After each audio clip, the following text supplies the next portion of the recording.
ำหรับคนลาวที่เข้ามาทำงานอยู่ที่ประเทศไทยเนาะก็มีหลายคนพี่น้องที่อยากกลับเมื่อแบบว่าใช้ชีวิตอยู่บ้านจังซี่นะหลายคนก็ยังกังวลยังคิดหลายเพราะว่ากลับเมื่อบ้านก็บ่ฮู้ว่าสิเฮ็ดหยังจังซี่นะเฮาเองเฮาก็มีเพื่อนถามหมู่ว่าบ่อยากกลับเมื่ออ่าใช้ชีวิตอยู่บ้านบ่อิหยังแบบซี้นะแต่คำตอบก็คือแบบกลับเมื่อบ้านเฮาก็บ่ฮู้ว่าสิเฮ็ดหยังแบบซี้นะจักสิหาเงินจั่งใดแบบซี้นะ เพราะว่ายุคสมัยนี้เราก็ต้องยอมรับว่ามันยุคเงินบ่มีเงินมันก็อยู่บ่ได้พี่น้องเงินก็คือทุกอย่างเงินก็คือแข้งคือขาเนาะคืออย่างที่เขาเว้าว่าบ่มีเงินก็คือหมาตัวหนึ่งอันนี้เว้าขออนุญาตนำเนาะบ่มีเงินก็คือหมาตัวหนึ่งพี่น้องฟังแล้วมันเหมือนจะแบบว่าโหดร้ายแต่จริงแล้วมันก็ความจริงเด้พี่น้องในยุคสมัยนี้เนาะ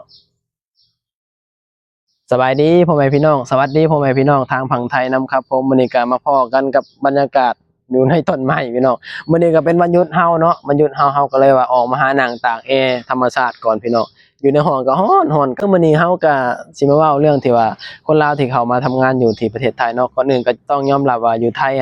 หาเงินง่ายพี่น้องอยู่ไทยแบบว่าเฮาแบบเว้าง่ายคือแบบว่ามันแบบว่ามีเงินใช้แบบบ่ขาดนะมีเงินใช้ตลอดเพราะว่าเฮาทำงานเนาะเฮามีงานเฮ็ดเฮาก็ต้องมีเงินเข้ามาเนาะ คือยังมีคนลาวหลายๆคนพี่น้องที่แบบว่าอยากกลับเมื่อใช้ชีวิตอยู่บ้านเนาะเฮาเองเฮาก็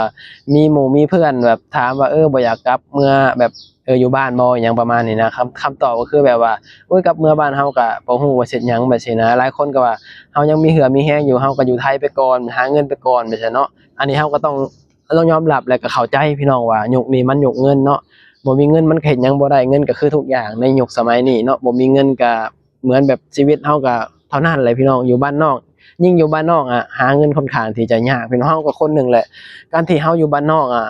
เฮาหาเงินบ่เป็นพี่น้องเว้าจริงๆเนาะเว้าตรงๆว่าเฮาหาเงินน่ะบ่ฮู้ว่าสิหาเงินจั่งใดเนาะเพราะว่าบ่อนที่เฮาอยู่มันบ่ได้อำนวยความสะดวกให้เฮาต้องหาเงินไปซี้นะมันก็แล้วแต่บางบ่อนบางที่พี่น้องบางที่อาจจะอำนวยความสะดวกให้กับแบบว่าเฮาหาเงินหาหยังเนาะแต่บ่อนเฮาอยู่มันบ่ได้อำนวยความสะดวกกับแบบว่าการหาเงินหาหยังแบบซี้ มันก็เลยเฮ็ดให้แบบว่ามันใช้ชีวิตนี้ค่อนข้างที่จะยากพี่น้องแล้วก็ปัจจุบันนี้เนาะตั้งแต่แบบว่าโรคระบาดผ่านไปพี่น้องมันก็มันเปลี่ยนไปหลายบ้านเฮาก็ได้พี่น้องข้าวของอีหยังมันก็แพงขึ้นค่าครองชีพอิหยังมันก็สูงเนาะมันก็เลยเฮ็ดให้คนตามบ้านนอกก็ต้องแบบว่าดิ้นรนเข้ามาหาเงินอยู่ที่ประเทศไทยหลายเนาะก็อย่าลืมเข้ามาหาเงินอยู่ที่ประเทศไทยก็พยายามทำตัวให้ดีพี่น้องอยู่ให้เป็นเนาะอย่าอยู่ให้แบบว่าเพิ่นเกลียดเพิ่นชังเนาะอยู่ให้เพิ่นรักพี่น้อง พยายามแบบว่าอยู่ให้เป็นแบบซี้นะอยู่อาศัยบ้านเมืองคนอื่นแบบซี้เนาะการที่เฮาแบบว่ามาหาเงินแน่นอนเฮามีงานทำเฮาก็มีเงินพี่น้องมีเงินแบบว่าส่งให้ครอบครัวส่งให้คนทั้งบ้านแบบซี้นะเฮาเข้าใจแหละว่าบางคนแบบว่าถ้าเกิดว่าอยากกลับเมื่อใช้ชีวิตอยู่บ้านนี่ก็มันก็ต้องคิดหลายอะพี่น้องเพราะว่าอยู่บ้านเฮาก็คืออย่างที่เฮาเว้าเนาะว่าบางพื้นที่มันก็บ่ได้อำนวยความสะดวกกับการหาเงินแบบซี้เนาะ มันก็เลยเฮ็ดให้คนลาวหลายๆคนก็แบบว่าคิดหนักแบบกังวลแบบเฮาสิเมื่อใช้ชีวิตอยู่บ้านนี่เฮาสิเมื่อเฮ็ดหยังแบบซี้นะแต่ว่าเฮาสำหรับเฮาเนาะเฮาแนะนำสำหรับคนที่มีเงินเก็บหลายเนาะถ้าเกิดว่าผู้ใดมีเงินเก็บหลายตอนนี้ก็พยายามซื้อที่ไว้และซื้อที่ไว้นี่เป็นสิ่งที่ดีที่สุดพี่น้องสำหรับคนที่มีเงินเก็บหลายแบบซี้นะเพราะว่าบางคนนี่มีเงินเก็บหลายแต่บ่ได้ซื้ออิหยังไว้ส่วนหลายเก็บแต่เงินก็มีแบบซี้นะ แต่บางคนเขาเจ้าก็ซื้อที่ซื้อหยังไว้ไปสิเขาเฮาก็เคยเห็นแบบคนแบบว่าในหมู่บ้านเฮาเนาะเขาเจ้าหาเงินได้หลายเขาเจ้าก็อาจจะซื้อที่ซื้อหยังไว้เป็นบ่อนจังซี้เพราะว่าที่นี่มันมีแต่ได้กำไรพี่น้องมันบ่ได้ลุกเนาะน้ำมือมันอาจแบบว่าแพงขึ้นเนาะสำหรับที่ไปสินะน้ำมือมันน้อยพี่น้องแต่คนเฮานี่น้ำมือมันหลายขึ้นไปสิเนาะแต่ว่าที่ดินที่หยังแบบสิมันน้ำมือมันน้อยพี่น้องถ้าผู้ใดมีเงินถ้าผู้ใดแบบว่ามีโอกาสหรือว่าแบบ หาเงินได้หลายก็พยายามซื้อที่ไว้เฮาก็คนหนึ่งเลยเนาะถ้าเกิดว่าเฮามีเงินหลายเฮาก็อยากซื้อที่ไว้ตอนเฮามาหาเงินอยู่ไทยเฮาก็ซื้อไว้พี่น้องแต่ว่าซื้อไว้มันก็อาจจะบ่หลายของเฮาเนาะเพราะว่าเฮาก็มีอย่างอื่นที่ต้องเฮ็ดเฮาก็เลยแบบบ่มีเงินหลายเฮาก็เลยแบบบ่ได้ซื้อที่ไว้หลายไปซี้นะตอนที่เฮาแบบว่ามีครอบครัวเฮาก็หาเงินแบบว่าแต่งงานแล้วก็หาเงินสร้างบ้านไปซี้นะแต่ว่าบ้านเฮาสร้างบ้านแบบบ้านหลังน้อยๆพี่น้องบ้านหลังสวนเนาะบ้านแบบบ้านสวนนะ ถ้าผู้ใดติดตามเฮาสิฮู้ว่าบ้านเฮาบ้านหลังน้อยๆเนาะส่วนตัวเฮาแล้วเฮาคิดว่าบ้านน่ะบ่จำเป็นต้องบ้านหลังใหญ่พี่น้องแต่ว่าอันนี้มันก็ขึ้นอยู่กับคนเนาะว่าคนเฮามันก็คิดบ่คือกันพี่น้องแต่ส่วนตัวเฮาคิดว่าถึงแม้สิบ้านเฮาหลังน้อยหลังใหญ่มันก็บ่ได้วัดว่ามันจะมีความสุขหรือบ่มีความสุขเนาะ บางคนบ้านหลังน้อยก็มีความสุขได้พี่น้องบางคนบ้านหลังใหญ่อาจจะบ่มีความสุขได้มันบ่ได้วัดกันพี่น้องแล้วก็มันก็ขึ้นอยู่กับความแบบว่าพอใจแต่ละคนเนาะบางคนก็ว่าเกิดมาครั้งเดียวในชีวิตก็อยากอยู่บ้านหลังใหญ่ๆแบบนี้นะอันนี้ก็แล้วแต่ก็บ่ได้ว่ากันพี่น้องผู้ใดอยากเฮ็ดหลังใหญ่ก็เฮ็ดไปแต่ว่าสำหรับเฮามองว่ามันสิ้นเปลืองเนาะการที่เฮ็ดบ้านหลังใหญ่โดยเฉพาะเฮาคนบ้านนอกพี่น้องคือยุคสมัยนี้มันเปลี่ยนไปแล้วเนาะยุคสมัยนี้มันแบบมันยุคเงินนะบ่มีเงินมันก็อยู่บ่ได้แบบว่ามันบ่จำเป็นต้องจะแบบสร้างบ้านหลังใหญ่ดอกสร้างบ้านหลังน้อยมันก็อยู่ได้พี่น้องมันแบบว่ามันคือจังไดมันอธิบายยากคือว่าแหละเนาะคืออย่างเขาเว้าว่ามันก็ความพอใจแต่ละคนมันก็สิบ่คือกันเนาะความมักความชอบอิหยังมันก็บ่คือกันคนเฮาบางคนก็อยากได้บ้านหลังใหญ่อยากอยู่บ้านหลังใหญ่ก็แล้วแต่พี่น้องถ้าเกิดมีเงินก็สร้างได้พี่น้องก็บ่ได้ว่าหยังเนาะผู้ใดมีเงินก็สร้างไว้แต่ว่าถ้าเกิดว่าอยากเมื่อใช้ชีวิตอยู่บ้านจริงๆแนะนำว่าสำหรับคนที่แบบมีเงินเก็บหลายเนาะตอนนี้พยายามซื้อที่ไว้พี่น้องเมื่ออยู่บ้านเฮาไปซิเนาะแน่นอนแหละวันหนึ่งเฮาก็ต้องกลับเมื่อใช้ชีวิตอยู่บ้านเฮาพี่น้องอายุเฮาหลายขึ้นมันหลีกเลี่ยงบ่ได้ดอกถึงวันนั้นเฮาก็อยู่บ่ได้ก็ต้องอยู่ให้ได้อะเนาะมันก็ต้องปรับเปลี่ยนพยายามแบบว่าปรับเปลี่ยนไปตามยุคตามสมัยพี่น้องเฮาก็คนหนึ่งว่าถ้าเกิดเฮามีเงินหลายนี่เฮาอยากซื้อที่ไว้ไปซินะเพราะว่าตอนนี้เฮาก็ซื้อไว้แต่ว่าที่เฮาน้อยเดียวที่เฮาบ่หลายเฮาก็ปลูกนั่นปลูกนี่ถิ่มไว้พี่น้องปลูกหมากไม้กินหมากไว้ไปซินะวันหนึ่งเฮาเฒ่าแก่ไปเฮากลับบ้านไปเฮาก็ปลูกเพิ่มแล้วก็สิ่งที่เฮาปลูกไว้เฮาอาจจะแบบว่าได้กินได้หยังไปซินะถ้าผู้ใดมีที่หลายก็ปลูกไว้หลายๆพี่น้องมันเหลือกินเฮาก็เอาไปขายไปสิมันก็ขายได้ตามบ้านนอกเฮาก็ขายได้คือกันพี่น้องพวกหมากมี่หมากม่วงพวกหยังมันสิสามารถขายได้พี่น้อง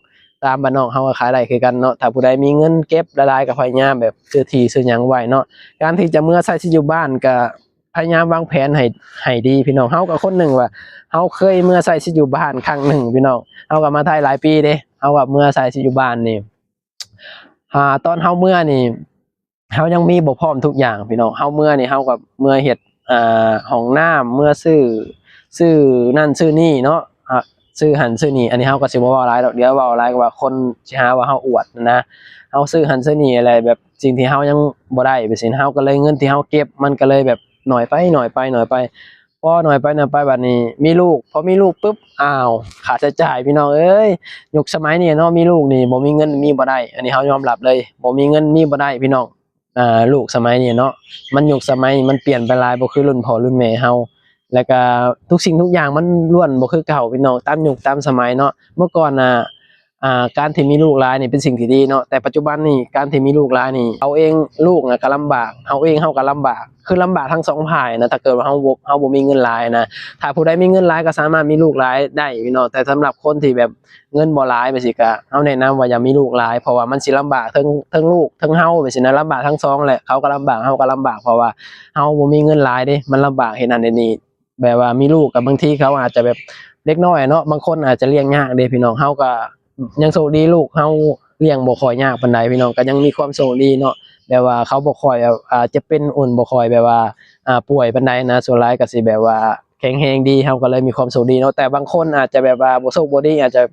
ร่างกายเด็กน้อยมันก็บ่คือกันพี่น้องบางคนอาจจะแบบว่าป่วยบ่อยบ่สำบายบ่อยนู่นนี่นั่นมันก็เบิดเด้เงินพี่น้องนั่นแหละเฮาเมื่อใช้ชีวิตอยู่บ้านเฮาก็พอมีลูกปุ๊บค่าใช้จ่ายมันก็เพิ่มขึ้นเงินที่เฮาเก็บมันก็น้อยลงแบบเฮาก็เลยคิดว่าเฮ้ยบ่ไหวแล้วพี่น้องบ่ไหวแล้วก็เลยกลับมาหาเงินอยู่ไทยคือเก่าเนาะพออยู่บ้านเฮาคือหยังเฮาเว้าเฮาคนหนึ่งแหละเฮาบ่มีความสามารถที่จะหาเงินตามบ้านนอกได้ไปซี้นะก็แล้วแต่คนบางคนเขาเก่งเขาก็หาได้ตามบ้านนอกพี่น้องแต่ว่าเฮานี่เฮาบ่เก่งเฮาก็เลยแบบหาบ่ได้นะเฮาบ่มีความสามารถแบบหาเงินปานนั้นไปซี้นะตามบ้านนอกมันหายากอยู่แล้วไปซี้นะเฮาก็เลยคิดว่าไปหาประเทศไทยอีกครั้งหนึ่งนี่มาประเทศไทยครั้งนี้เฮาก็คิดว่าอาจจะเป็นแบบว่าครั้งแบบว่าสุดท้ายเฮาเนาะเพราะว่าอายุเฮาก็ใกล้สิเข้าเลข3แล้วพี่น้องมันก็อายุเริ่มหลายแล้วเฮาก็คิดว่าไปครั้งนี้เฮาก็ตั้งใจเก็บเงินตั้งใจแบบว่าหาเงินสักก้อนหนึ่งแบบว่าปานปลายชีวิตเฮาก็สิเมื่อใช้ชีวิตอยู่บ้านแบบนี้นะเฮาก็มีคิดไว้พี่น้องว่า